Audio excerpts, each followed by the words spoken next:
Hi, it's Julie, and this summer I read The Uglies by Scott Westerfeld.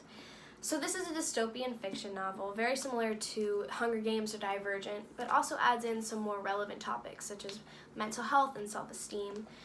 And an interesting fact about this series is that there are other books in the series that surround the same principle and theme, yet are told from different perspectives and outlooks, which I thought was really interesting, and I plan to finish reading the rest of the series.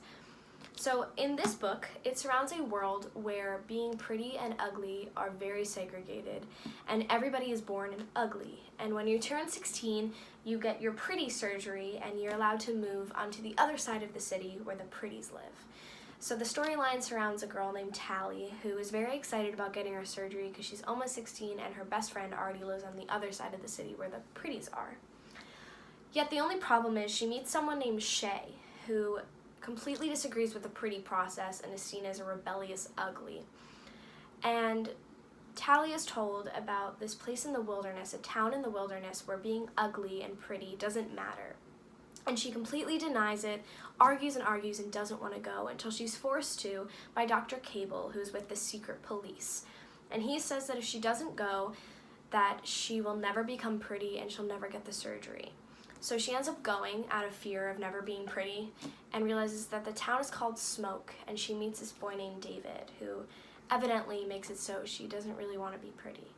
So without giving away too much, I highly recommend this book.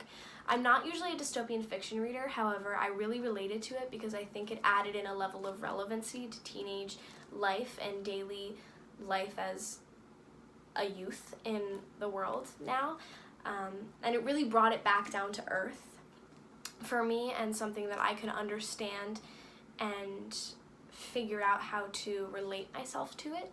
The only disclaimer is that it does speak on mental health in a subtle way, more so through actions rather than specifically talking about it. And it also does have some death of some people who I won't tell you about.